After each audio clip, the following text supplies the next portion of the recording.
handouts. I'll start one over here, which is just an outline of my remarks this morning. And the other one is the Declaration of Independence, which you probably don't need, but there it is anyway.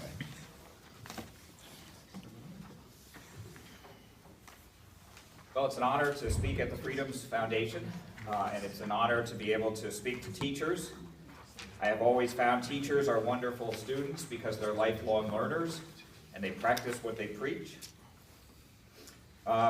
As previously mentioned, I teach at LaSalle University in Philadelphia. LaSalle is a Catholic school located in the Germantown section of the city. Our campus sits on the site of what was once the farm of the 18th century portrait painter Charles Willson Peale. Here's one of Peale's self-portraits. And another one. And here is Peale lifting the curtain to his famous Natural History Museum, trying to arouse your curiosity about what may be in there. We're going to look at some Peale paintings today. And we have on our campus the original Peale family farmhouse, which is where our university president has her office today. Our topic today is the ideological background to the American Revolution, culminating in the Declaration of Independence. Now, when we think about colonial America, we need to think of it as being part of the British Empire. And so we need to think not of Americans, but of British citizens. In fact, that word American was actually first used in Europe to describe the people over here. It was not used by the people over here to describe themselves. They considered themselves to be British citizens. And so take somebody like George Washington, for example. Before the Revolution, Washington thought of himself as an English gentleman. And so he tried to make his home, Mount Vernon, look like an English country estate. And by the way, Mount Vernon is named after who? It's named after an Englishman, Edward Vernon, who was an admiral in the British Royal Navy. George Washington's older half-brother Lawrence served under Admiral Vernon, and so named the estate after him. So the estate is actually named after an Englishman. Or then there is Admiral Vernon, after whom Mount Vernon is named. Or take somebody like Ben Franklin. Before the Revolution, Franklin's political goal was to take the colony of Pennsylvania away from the Penn family who founded it and make it a royal colony directly answerable to the king. And so again, Franklin, a proud British citizen, proud member of the British Empire. British policy towards the colonies is often seen as having been oppressive and tyrannical. In fact, however, British policy towards the colonies was neither oppressive nor tyrannical, at least in this sense. The colonists were a tremendously prosperous people. The standard of living among whites in colonial America was higher than the standard of living in England at the time, on average. The standard of living among whites in colonial America, on average, the highest in the world at the time.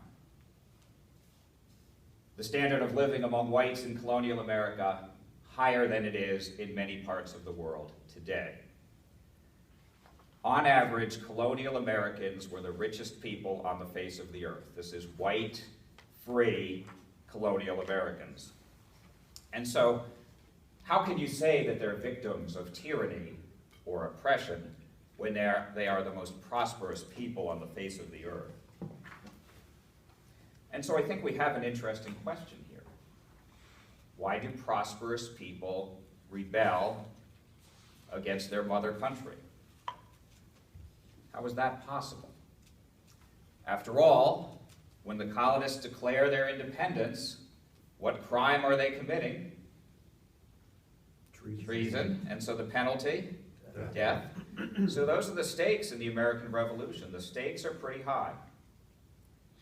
If the Americans fail in their quest for independence, the penalty is going to be severe.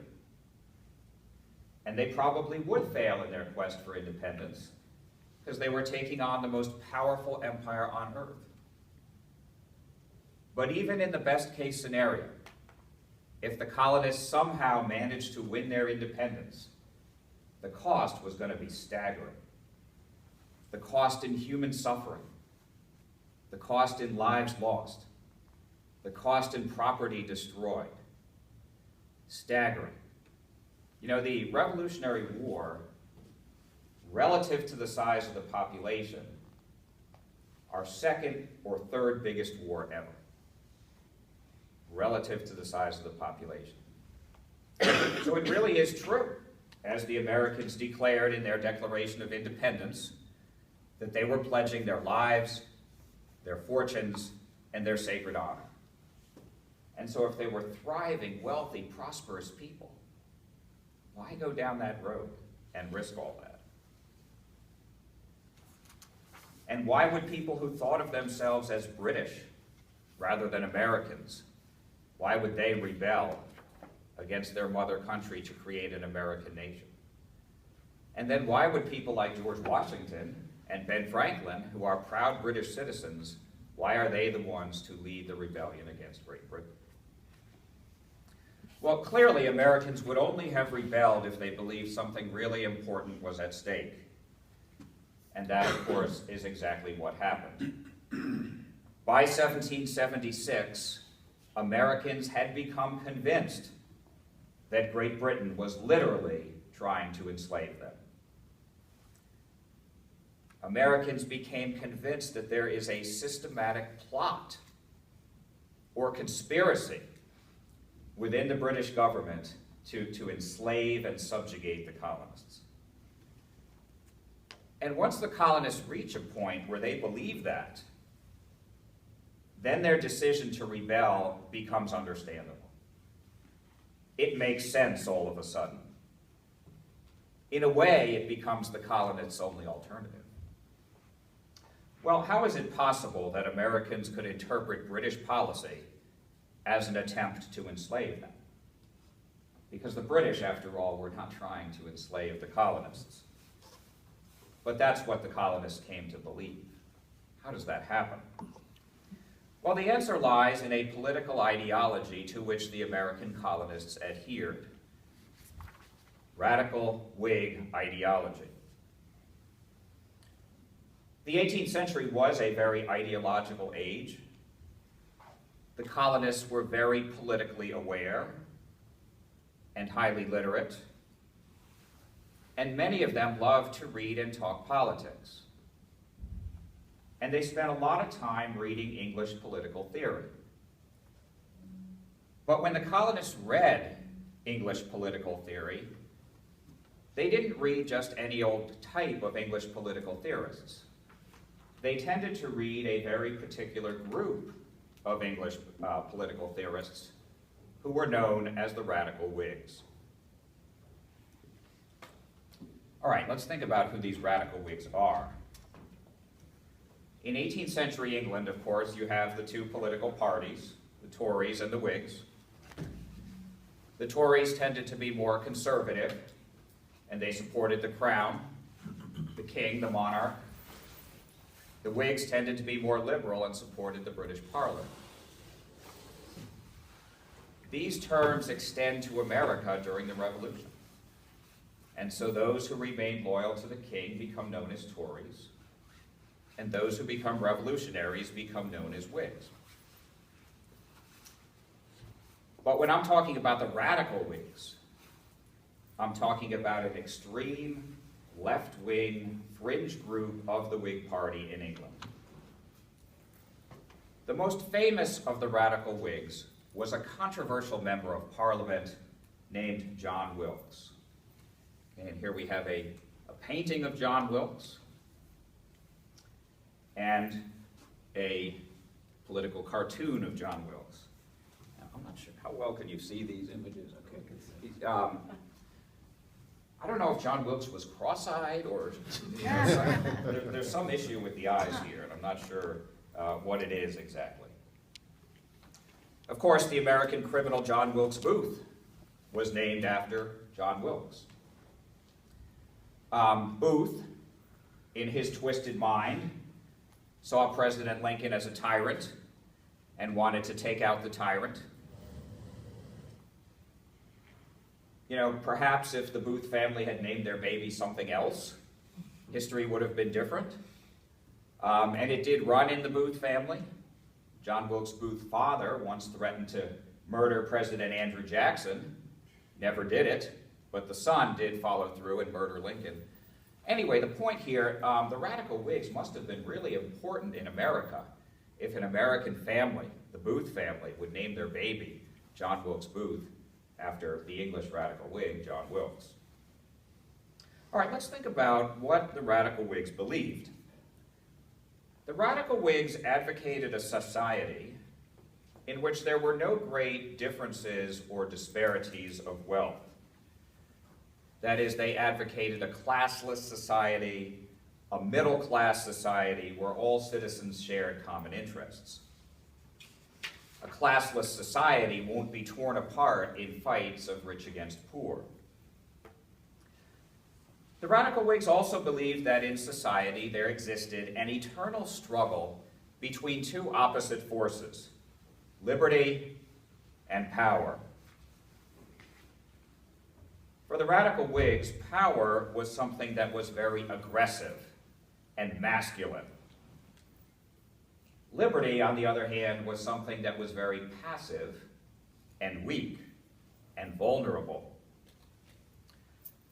Radical Whigs believed that government officials could not resist the temptations of power, that government officials would take the power in their hands and turn it against liberty and try to destroy liberty.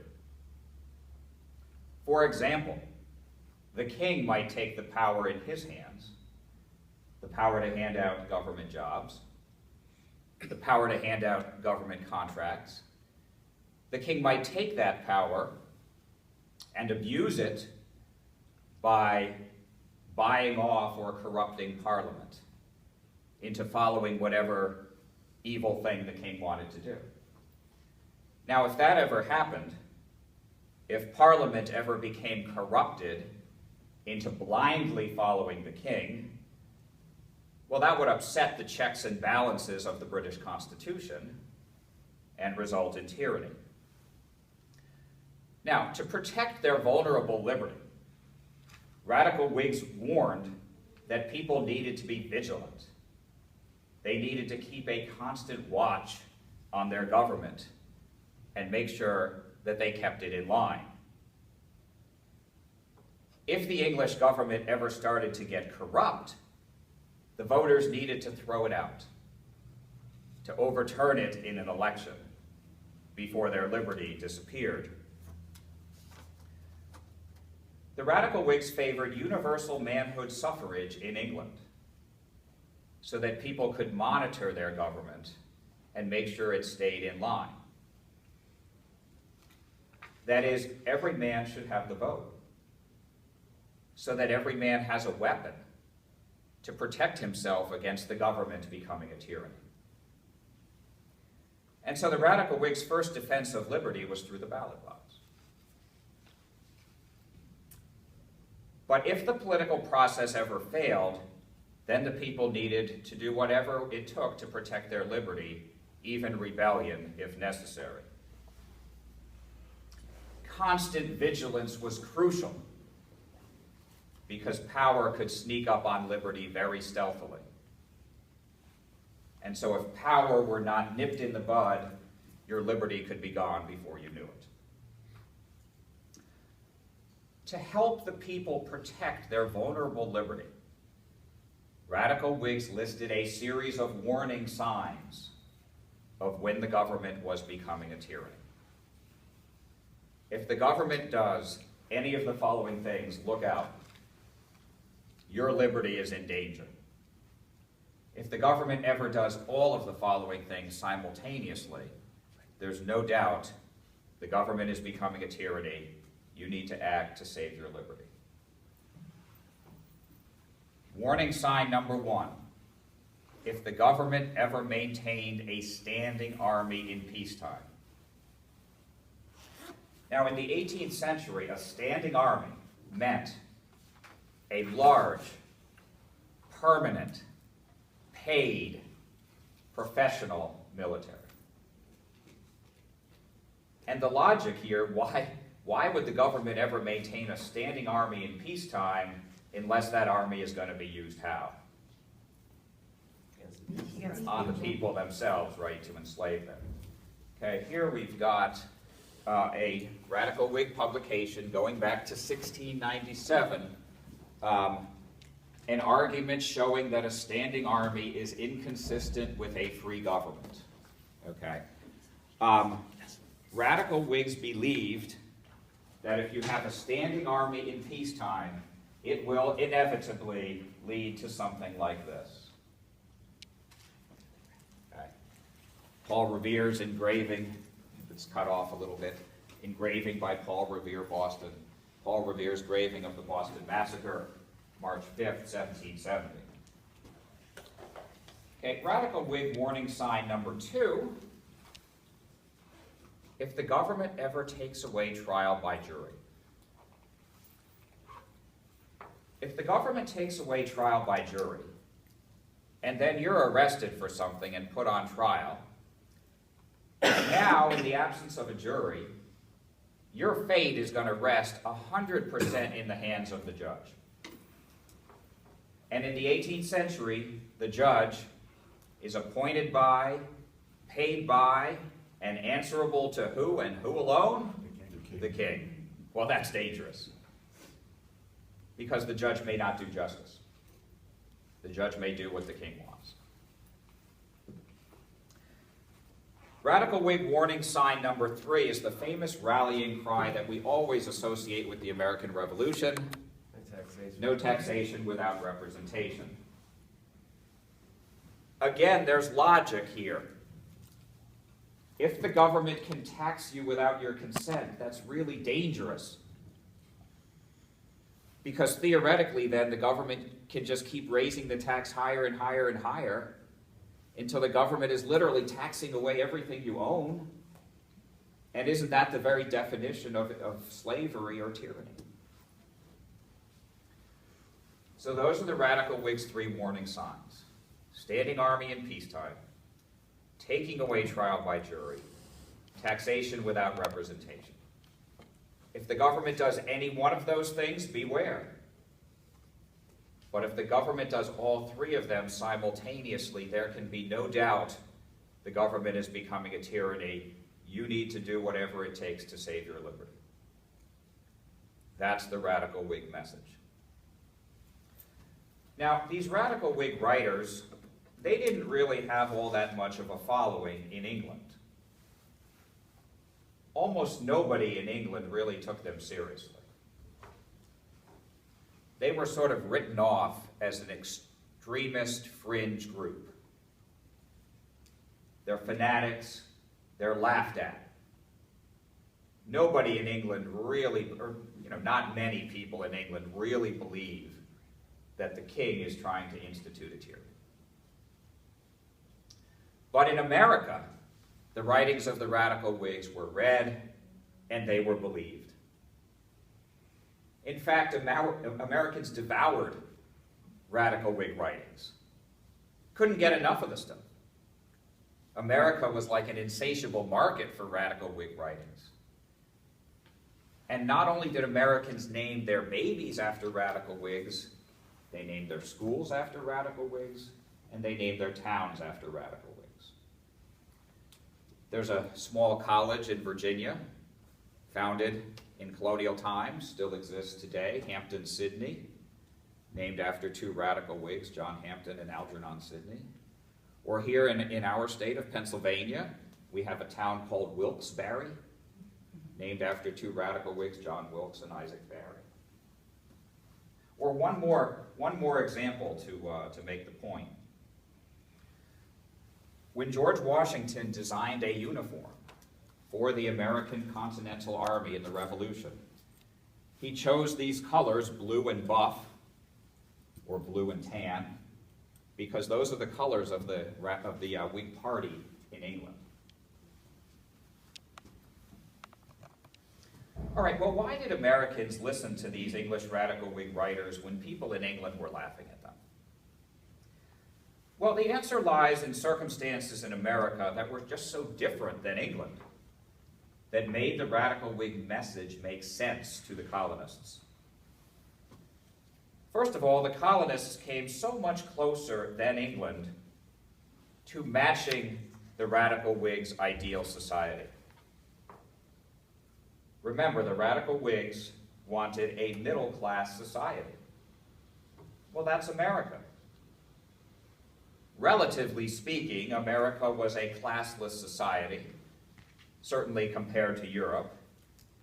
It lacked the extremes of wealth and class conflict of Europe. The colonies were a middle-class, prosperous society with the world's highest standard of living.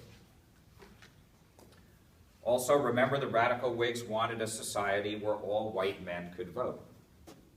Well, who in America could vote? What did you need to have? Land. What else? White. Male. And often, in most cases, in most colonies, you needed to be a Protestant in religion. Okay? And by our standards today, that's not very democratic. But in the context of the 18th century, that's enough to make the colonists and the colonies, it's the most democratic place on earth by far. And so the colonists took this radical Whig warning seriously, that they needed to use their political liberty, their political power to protect their liberty. So the first reason that Americans believe the radical Whig message is because the radical Whigs seem to be describing the very world the colonists live in. A middle-class, democratic world, that's the colonial world. Quick question, are the radical Whigs in England stoking the fire or no? Well, the radical Whigs are really talking about events in England, but they're also very sympathetic to the American colonists. They understand the grievances of the colonists. The colonists recognize that and see the radical Whigs as standing up for them in England. And so John Wilkes is kind of a hero in America, even though John Wilkes is, he's fighting his own fight with the British government in England.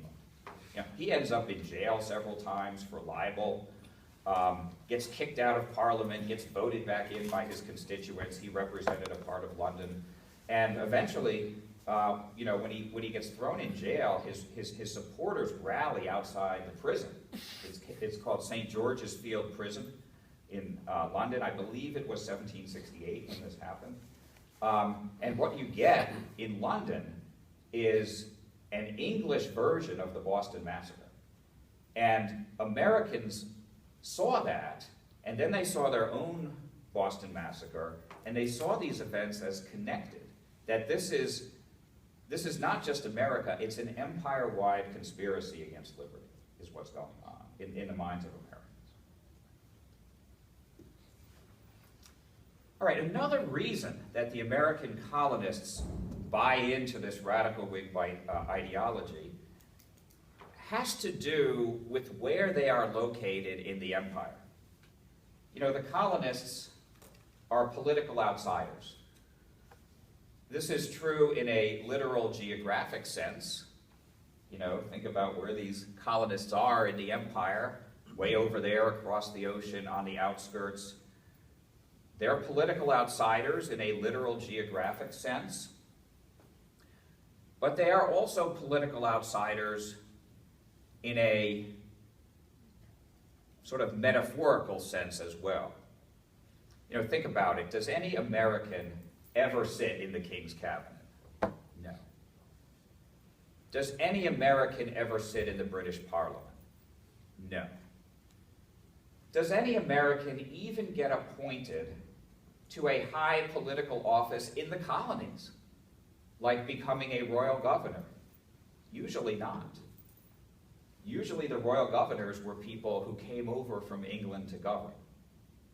There are some exceptions, like Ben Franklin's illegitimate son William became the royal governor of New Jersey, but that's unusual. Often even the royal governors were people who came over here from England. And so the colonists, they're political outsiders.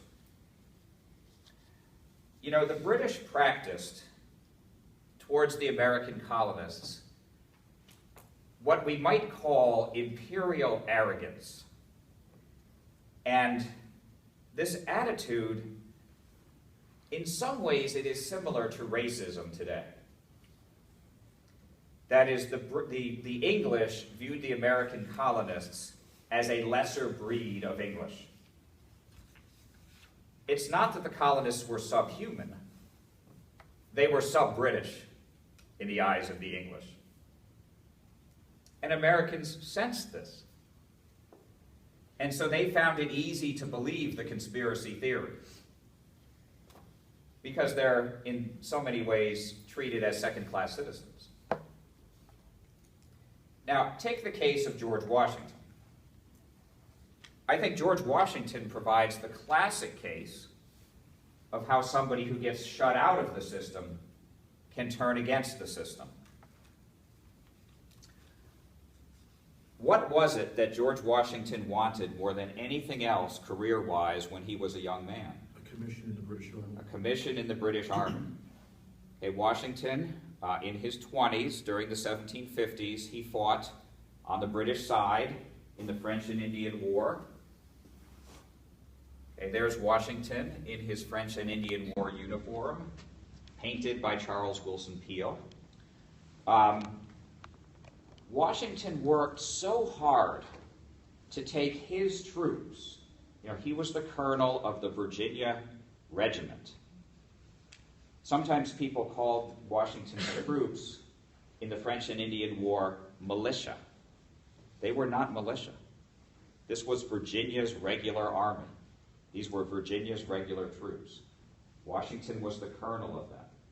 He made the Virginia Regiment as good as any redcoat regiment. And he was hoping to be rewarded for that by being commissioned an officer, a redcoat officer in the British Army. And of course, it never happens. And one of the reasons it never happens is the British have this view of Americans as sort of inadequate second-class citizens.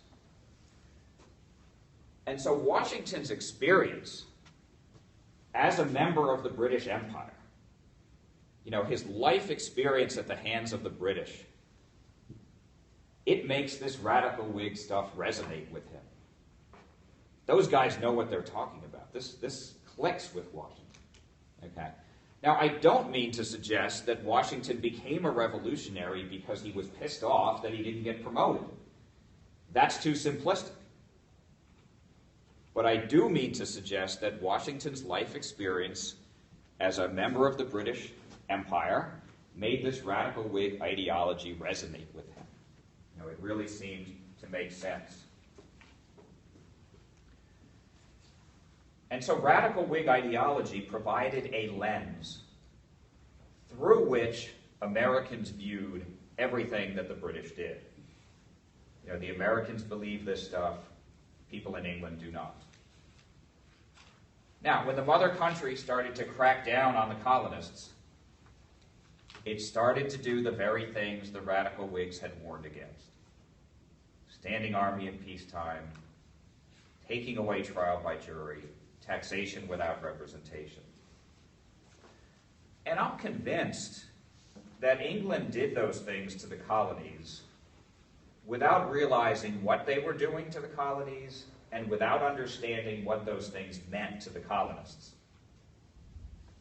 I don't think the British ever really had a clue what was going on over here in the colonies. But the Americans naturally interpreted these British policies exactly as the radical Whigs had instructed them to.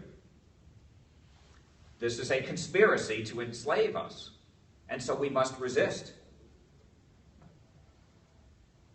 And so Americans reach a point where they feel like Great Britain is giving us a choice. We can rebel, or we can be enslaved. And if that's the choice we have, it's a pretty easy choice, really. We'll rebel. Americans were so very sensitive about enslavement because so many of them were slaveholders themselves. They knew that institution well.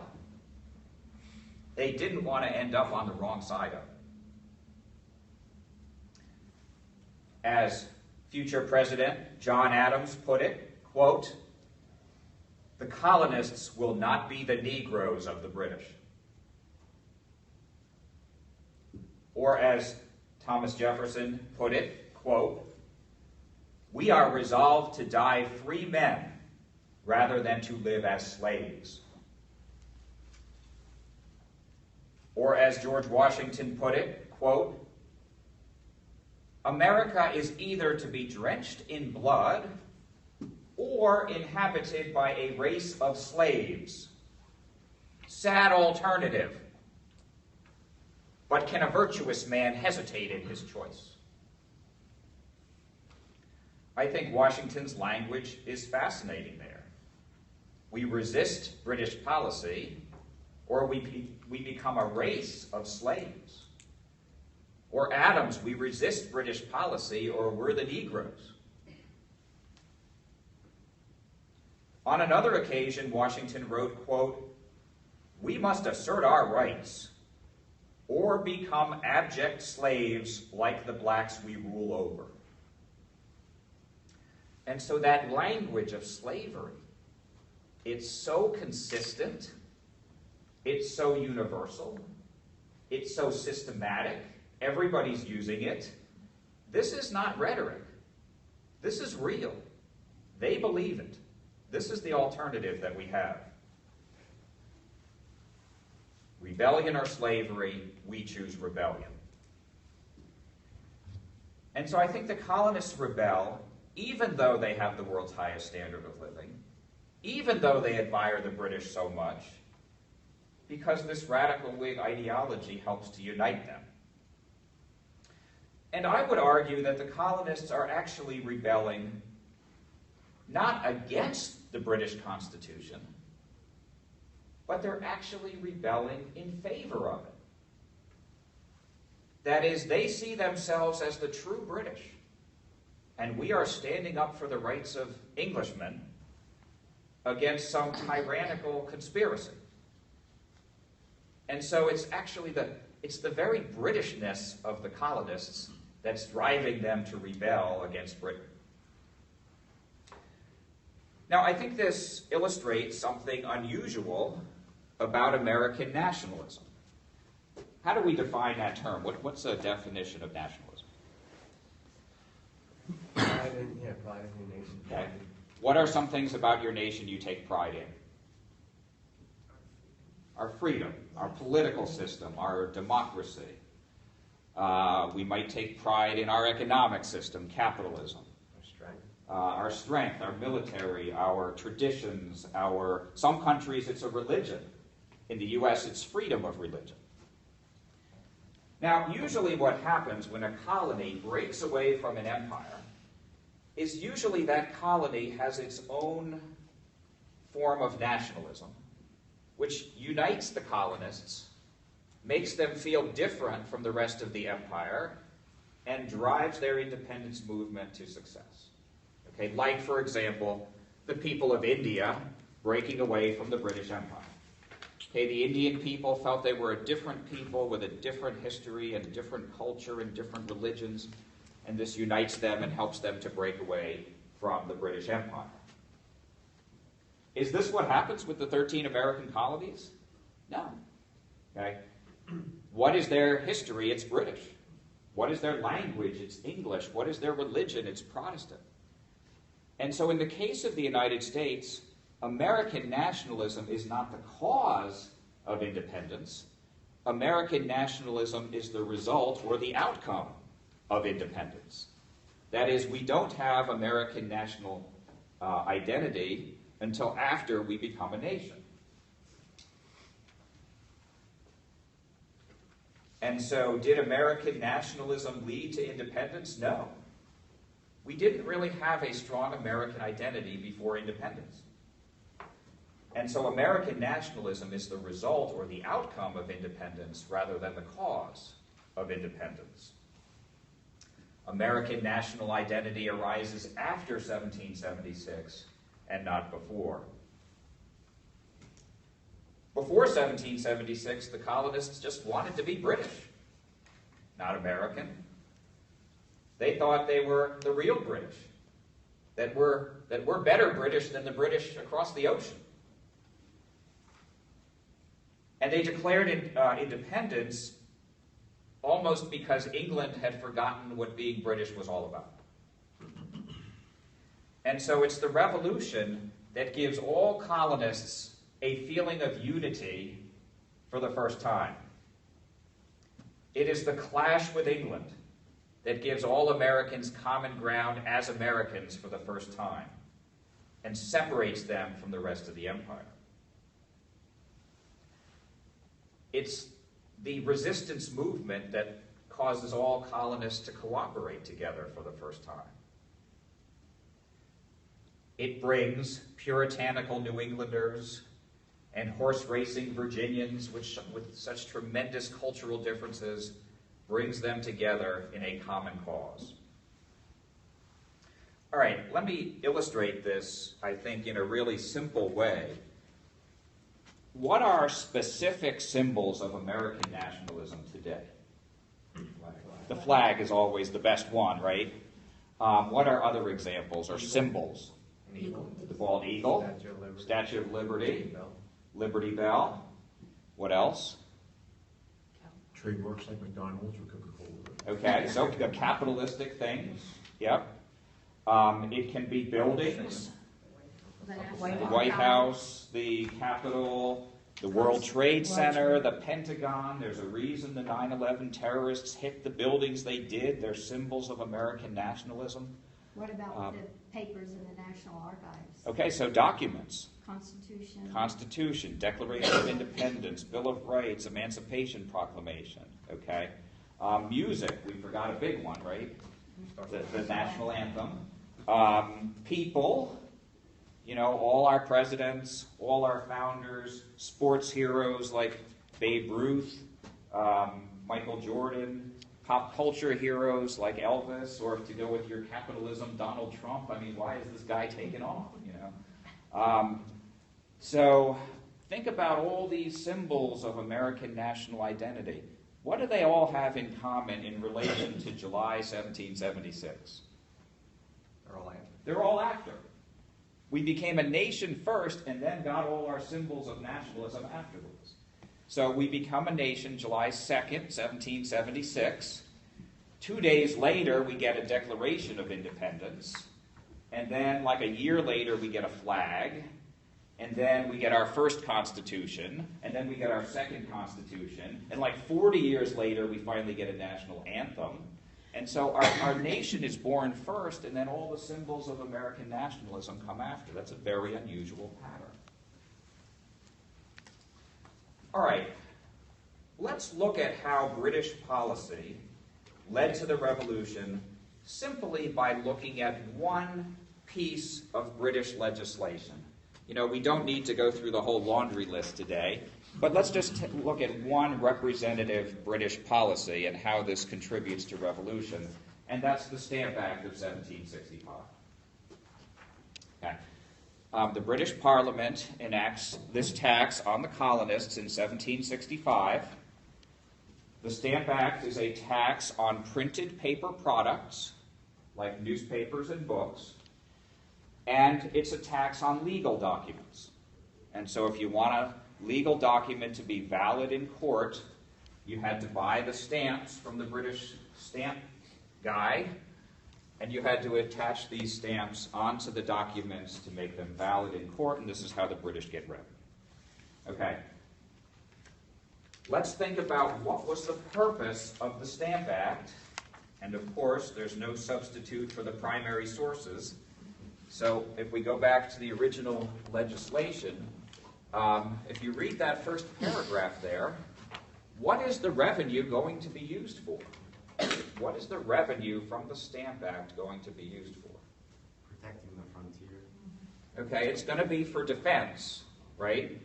And notice this key word in here, or phrase, towards further defraying the expenses of defending, protecting, and securing the same. What does that mean? Defraying? They want us to pay more of our fair share. Okay, they want us to pay more of our fair share, but what we're paying in the Stamp Act is only going to defray. It's only going to cover a portion of the costs of defense, and who's going to pick up the rest of the tab? Britain is. And so if you think about it, it's a pretty reasonable tax. We're being asked, in the aftermath of the French and Indian War, not to pay down the past war debt, but just to pay a portion of future defense costs going forward. Just a fraction of them. It's not an unreasonable request. And the amount of the tax was not high. People in England actually paid much higher taxes, and so the tax itself was low. But, as part of the enforcement provision, there was a provision that said if you violated the Stamp Act, you would be tried in a special type of court called a Vice Admiralty Court. It's sort of a quasi-military court in which there were no juries. And so, with the Stamp Act, already in 1765, what have the British already done without even realizing what they have done? They violated all three, really. Not yet all three, but two, right? Taking away trial by jury and taxation without representation. They've already hit two of the three warning signs. And so the American resistance to the Stamp Act is immediate and ferocious. And the British are stunned. They don't understand why. Because they're not listening to the radical Whigs. And the process simply escalates from there. The British take away the stamp tax, and they try a different tax. And the resistance is even more ferocious. And so they try another tax, and eventually the British get fed up, and so what do? Send troops to Boston, which is where the resistance is the most severe. And now they've hit the third warning sign. And now all doubts in American minds are gone. This is a conspiracy against our liberty, rebellion, or slavery, and so we choose rebellion. And the process simply escalates. And so when you get to 1775, by 1775, the colonies are already independent. For all practical purposes, de facto independence exists in the colonies. In other words, in each of the colonies, the resistance movement has gradually seized control of the colony away from the royal governors. And so de facto independence already exists in 1775. In Massachusetts, for example, Thomas Gage has been appointed the military governor of Massachusetts. In theory, martial law exists in Massachusetts, but in fact, the only place Gage actually has power is in Boston, where the British troops are. And the colony is being run by the Massachusetts Provincial Congress, and an extra-legal body is running Massachusetts. And similar things are happening in the other colonies as well. And so you have de facto independence already in 1775. Okay, for all practical purposes, the colonies are independent, but they are still proclaiming their loyalty to the king. Okay? Then you've got the war begins, April 19th, 1775, Lexington and Concord. Now we're at war. George Washington is appointed commander-in-chief of the Continental Army. But for over a year, the colonists will still be proclaiming their loyalty to the king, which is really pretty amazing when you think about it. January 1776, Thomas Paine publishes Common Sense, making that powerful argument for American independence, claiming to be all logic and reason and common sense, but really a lot of emotion and hate. I like to think of Paine as a marriage counselor, and he's counseling divorce. Okay? And so Common Sense works its magic over the next few months, and then you get up to June 7th, 1776, where a Virginian, oops, I forgot this one. This is what the colonists said about the Stamp Act. This is where you can put your stamp British. June 7, 1776, Richard Henry Lee stands up in Congress and asks for a Declaration of Independence. Now, the New England colonies, eager for independence, the southern colonies willing to go for independence, the stumbling block is the middle colonies, not yet ready to declare their independence. And there's a couple reasons for the hesitation of the middle colonies, their reluctance to declare independence. One of the reasons for hesitation has to do with the religion of so many of the people, especially here in Pennsylvania. What's the issue? Quakers. And so, yeah, they know a declaration means war, and they don't really want to go there. So Congress decides we got to wait. We got to put the brakes on the Declaration of Independence. We got to give the middle colonies more time to come around.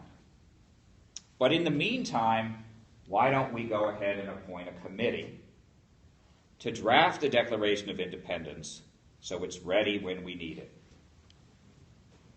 Who were the 5 members of the drafting committee?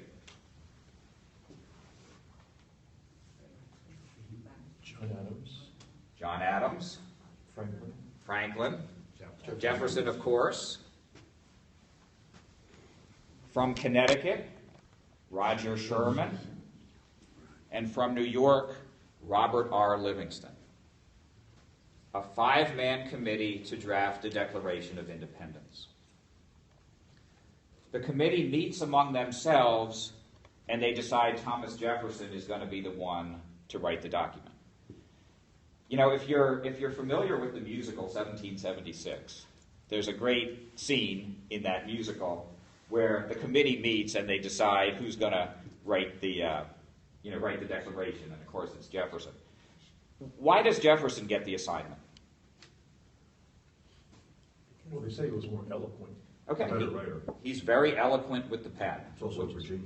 He's also a Virginian. Why is that important? It's the biggest state in the colony. It's the biggest The state, biggest it's colony. the most populous state, the most prestigious state. Probably had to be a Virginia. Jefferson is a good writer.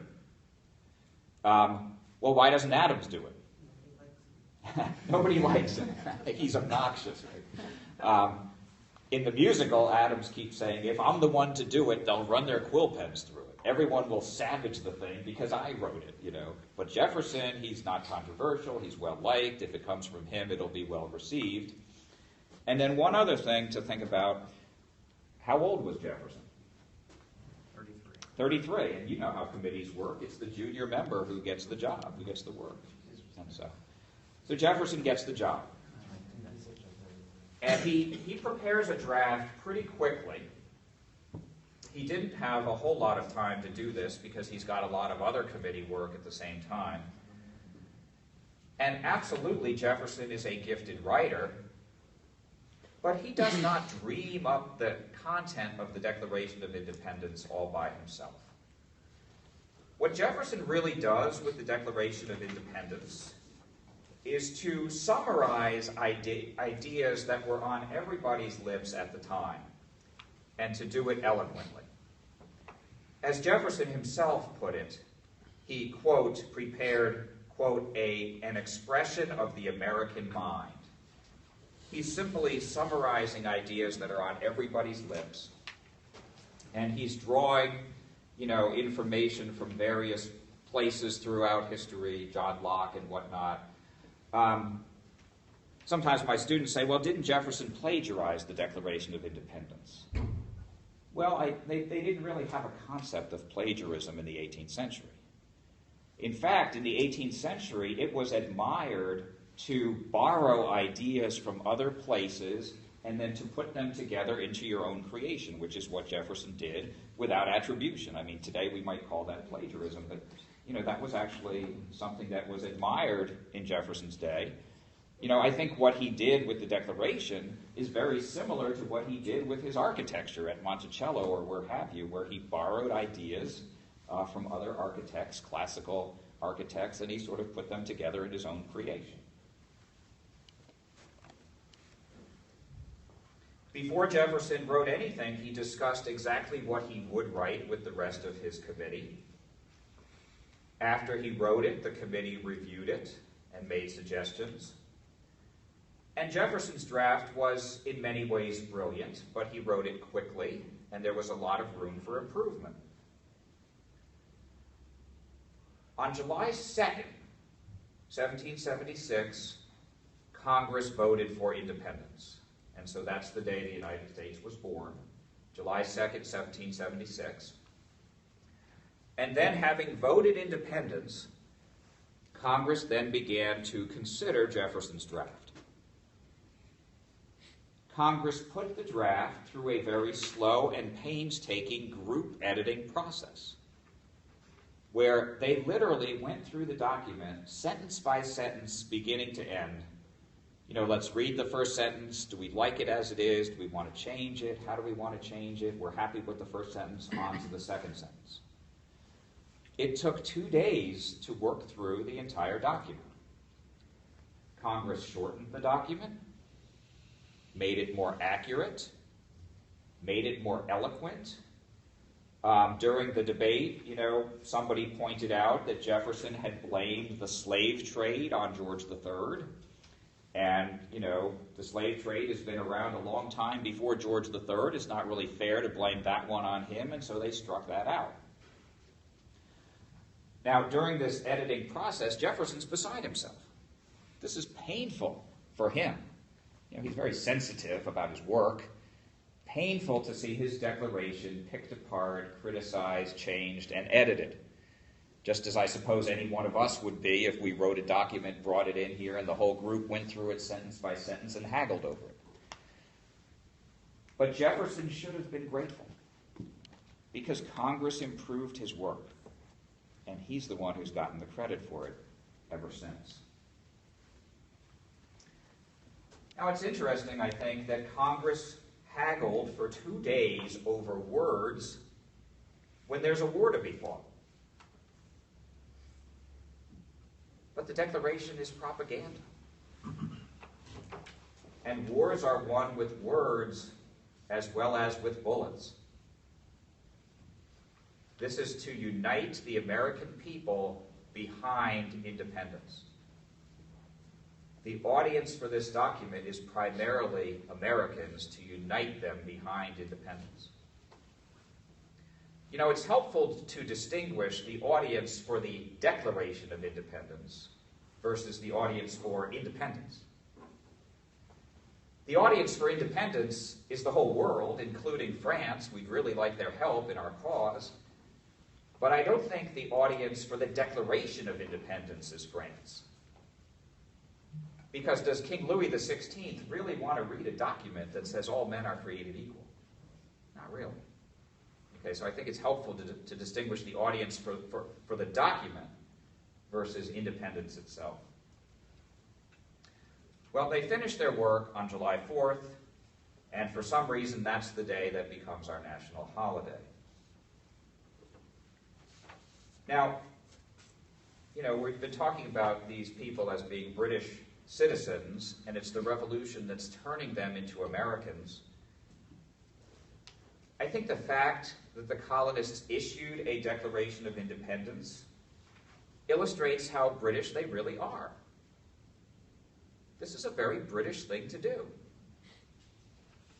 Look through British history. Whenever they throw out a king, they issue a statement chronicling the king's sins and justifying their actions.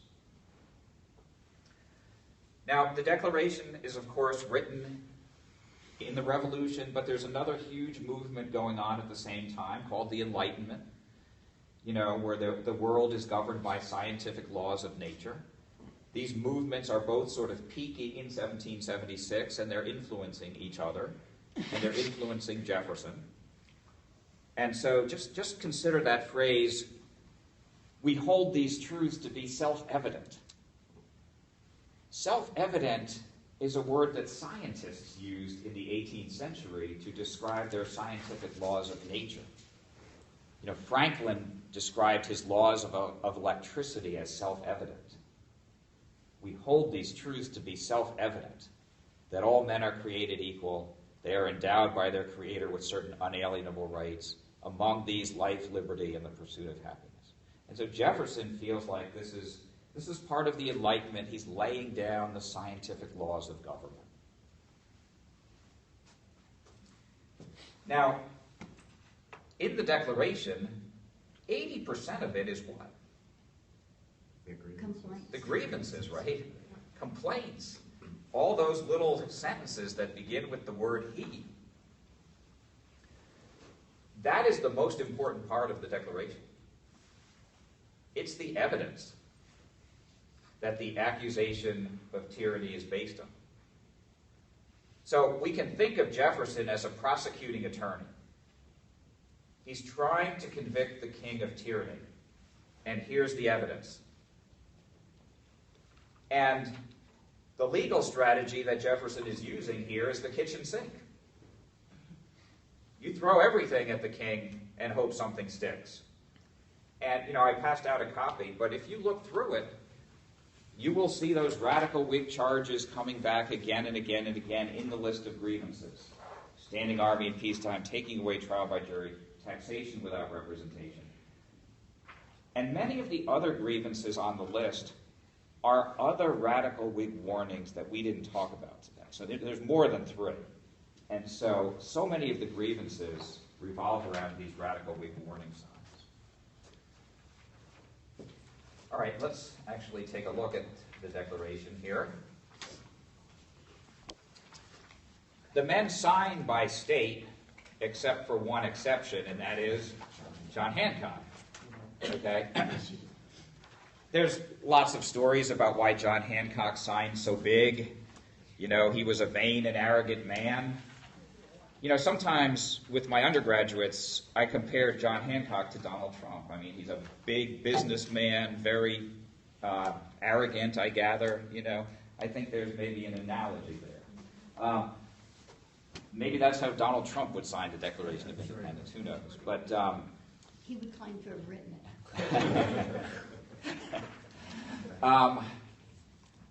There's the story that when Hancock signed, he said, "I don't want the king to have to put his spectacles on to read my name." Who knows if that's true or not. But the real reason Hancock signed separate and signs first is because he's the president of Congress. Usually when Congress signed a document, or when Congress issued a document, Hancock was the only one to sign. But this document is different. Why do all 56 guys sign this one? Sign of unity. Show of unity. Again, this is to build support among Americans for independence. And they did this unanimously. How often do politicians do anything unanimously? And so let's advertise that. Suppose you're a Pennsylvania Quaker and you think this is a huge mistake. It would be reassuring to know that it was unanimous and all the Pennsylvanians signed it. Another reason why everybody's got to sign this one. You need everybody in the war. You need everybody's commitment. Yeah. And remember the crime we're committing here, and the penalty. And so we got to get everybody down on record, and there can't be any backing out later on and saying, that wasn't me. Franklin put it the best when he said, we all hang together, or most certainly we will all hang separately. Okay, so we got to have everybody down on record on this one. All right. Again, they signed by state. Here are the Virginians, and there's Jefferson. And so as you look at the document, you can't tell that Jefferson is the author. And it was not widely known at the time that Jefferson was the author. That doesn't become common knowledge until much, much later, 1790s, around there. George Washington, why didn't he sign? He wasn't there. Yeah, he's in the Army fighting the British. Here are the New Jersey guys over here. And the very first signature from New Jersey is a guy named Richard Stockton. And he's kind of an interesting case. Perhaps you've seen the Richard Stockton rest stop on the Jersey Turnpike. or we've got Richard Stockton College of New Jersey. Of all the signers of the Declaration of Independence, Richard Stockton is the only one who took it back later and reswore his loyalty back to Great Britain. Why do you suppose he did that? You're getting warm. The British captured him. And they said, you can take this back or we'll hang you. And he took it back. He's the only one who did. All right, let me do one more story and we'll move on. All right, here are the Virginians. And there's a guy with the Virginians, Benjamin Harrison, who was a physically big, large man. And then over here with the Massachusetts guys, there's Elbridge Gary, who was a little guy, even signs like a little guy. When they were signing, the big guy, Harrison, turned to the little guy, Gary, and he said, you know, I'm lucky. When they hang me, my neck will break instantly.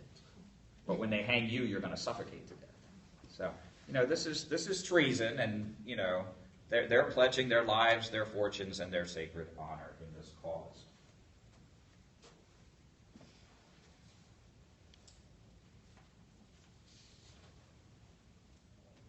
Here's the document today in the National Archives. It's in such bad shape you can barely read it. And then there's this thing in the corner. It's like a greasy handprint. It's like somebody was eating a cheesesteak or something. We don't know how that got there, who did it, when it happened, but it's there. The Declaration was not signed on July 4th. It wasn't signed until August. You know, in our mythology, we imagine this all happening in one day. But it happened on different days throughout the summer. July 2nd, they vote for independence. July 4th, they agree to the Declaration. They don't sign it until August. You know, because after they agree to it, it has to be sent out to the calligrapher to be written up all nice and neat, and that takes time before they can actually sign it. Okay? Also, the vote on July 2nd was not unanimous. It was 12 colonies or states now for independence, none opposed, and New York abstaining. It took another 2 weeks or so for New York to change their vote and then make it unanimous. So it doesn't get to be unanimous until much later in July. And then it's finally signed in August.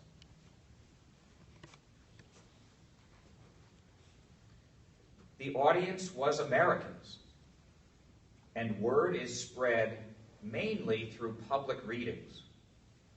When Jefferson wrote this document, he included instructions to the reader on what words to emphasize and when to pause. Jefferson envisioned this being read to people in public meetings. The first public reading was at the Pennsylvania State House, Independence Hall. On July 8th, it was read to Washington's Continental Army in New York, who were anticipating an attack from the British. It took until August until the people of Georgia found out about the Declaration of Independence. Now, today we tend to think about the Declaration of Independence, one single document. But the Declaration was preceded by weeks and even months by many other declarations of independence. All sorts of political bodies issued their own declarations of independence. That is, statements of why we must break away from Great Britain. At least 90 separate declarations of independence were issued throughout the colonies. Individual colonies issued their own declarations of independence. Sometimes individual towns did it in public meetings. Virginia's Declaration of Independence was June 12th, 1776, and it consisted of Virginia's Declaration of Rights, which was written by George Mason. Jefferson had that at his side when he was writing his Declaration, and again, borrowed heavily from it. All of these 90 declarations of independence said pretty much the same thing. And they were all written before the Declaration of Independence. And so I think this illustrates that these are not Thomas Jefferson's ideas. These are revolutionary America's ideas. It really was, as Jefferson said, an expression of the American mind. Now, in the years immediately following the Revolution, the Declaration of Independence was pretty much forgotten. And the actual sheet of paper was neglected and nearly lost. It wasn't well taken care of, which is why it's in the shape that it is today. The author was unknown. It's not really until the early 19th century, when the Revolution is becoming legendary and mythological, that's when the Declaration of Independence is rediscovered. The document is dug out, and all of a sudden it begins to be exalted and worshipped. It's the same moment in time when we're getting into, say, the 1820s now. This is the same moment when Independence Hall is saved and named. The Marquis de Lafayette returned to Philadelphia in 1824. He went to see the Pennsylvania State House. By then, the building was dilapidated and falling apart, and Lafayette was stunned. And he said, "Philadelphia, what has happened to your Hall of Independence?" And so the name Independence Hall is born, and the building is saved. Okay? This is the same moment when the last revolutionary veterans are starting to die out. And so the revolution is becoming mythological, and so the document is rediscovered and saved. We've gone through a similar phenomenon in our own time. The last World War II veterans are dying fast. And this has led to our memorial on the Mall in Washington, the films, Saving Private Ryan, or Band of Brothers, or the honor flights, or what have you. That's what's happening in the 1820s with the Revolution. And so Thomas Jefferson is finally recognized as the author of the document. July 4th begins to be celebrated as a national holiday. Now, of course, Adams and Jefferson are still alive. They're old, but they're still alive. And a controversy arises over how much credit should Jefferson get for being the author of this document. Adams gets really sore and bent out of shape over this. Adams felt, I led the fight for independence. I gave the speeches. I made myself obnoxious. I did the heavy lifting. All he did was to write the stupid thing because I made him do it. And now he gets all the credit. It's not fair. Jefferson freely admitted it wasn't all my work. It was an expression of the American mind. All I did was summarize ideas that were on everybody's lips at the time. But when Jefferson sits down to write his epitaph, what's the first thing he puts up there? Author of the Declaration of American Independence. Well, what you get out of all this is a competition of sorts to be the last surviving signer of the Declaration of Independence. And so, of course, when do these guys die? Same day. 50th anniversary. Imagine the impact on the nation. Both of these guys die on the same day, July 4th, 1826, the 50th anniversary of the document. I mean, that seems divinely planned. Okay? Neither one was the last survivor. The last survivor was a guy named Charles Carroll of Maryland, who died in 1832 at the age of 95. But when Adams dies on July 4th, 1826, he's 91, and Jefferson is 83. Adams' last words before he dies, supposedly, Thomas Jefferson still survives. He's going to outlive me.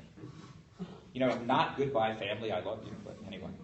But of course, the irony, Jefferson's dead already in Virginia. Adams did survive him, but didn't know it. On July 3rd, 1826, Jefferson was in really bad shape. He was drifting in and out of consciousness. Every time he would become conscious, he would turn to his grandson at his bedside and he would say, "Is it the 4th yet?" And his grandson would say, "No, it's not the 4th yet." And Jefferson would go unconscious again. But eventually the clock strikes 12. It is the 4th. Jefferson becomes conscious one last time. Is it the 4th yet? Yes, it's the 4th. And then Jefferson drifts unconscious and dies. And so Jefferson's last words, "Is it the 4th yet?" Well, that's not quite the whole story.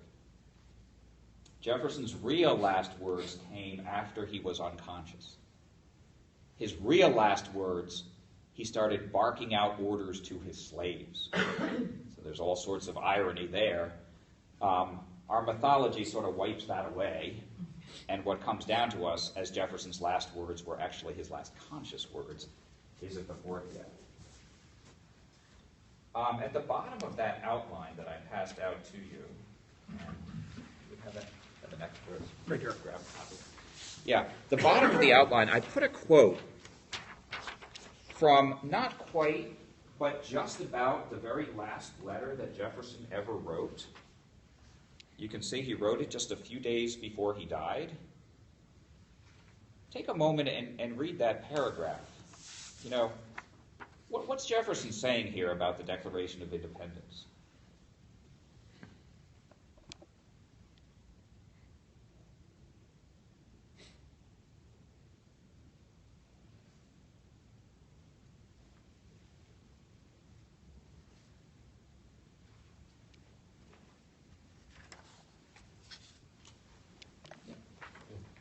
Not just a Declaration of Independence for the United States, but it should be basically for people around the world.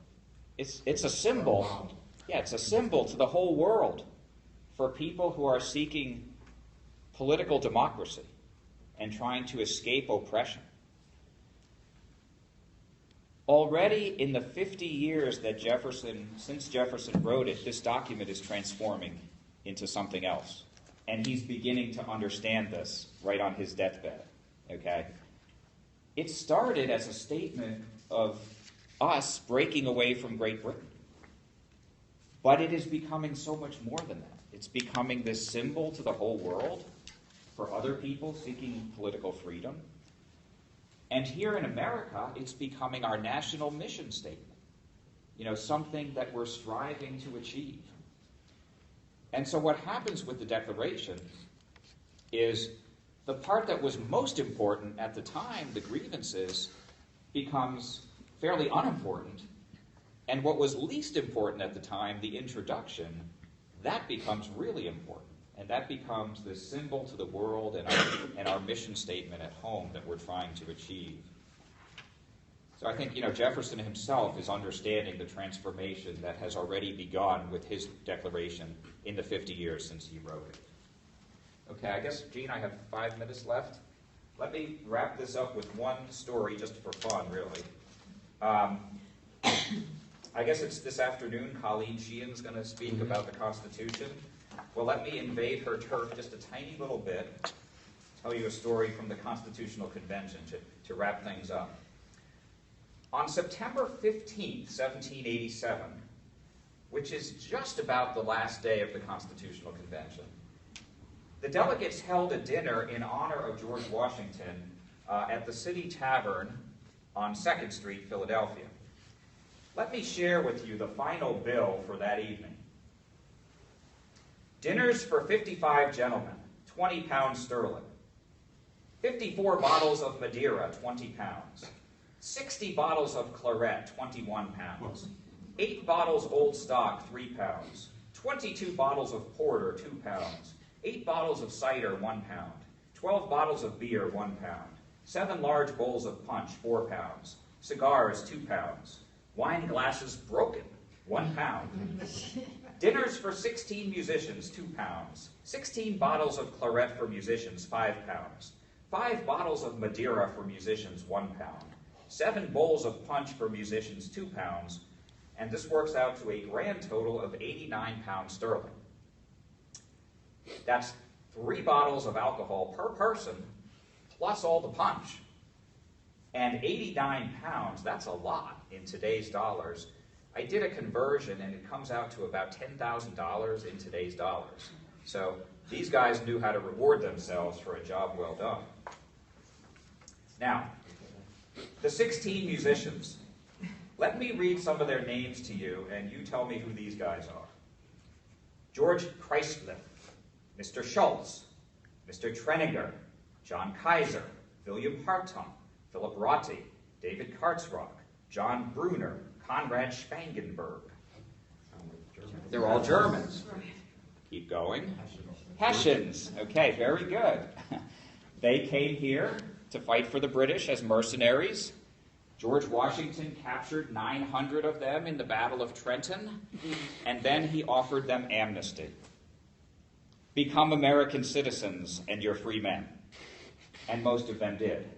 And they settled, many of them, in the Germantown section of Philadelphia, which is where LaSalle University is today. But, isn't that a great American immigration story? These guys come here to fight George Washington, and they end up playing their instruments in honor of George Washington at the Constitutional Convention. A great American immigration story. Thank you.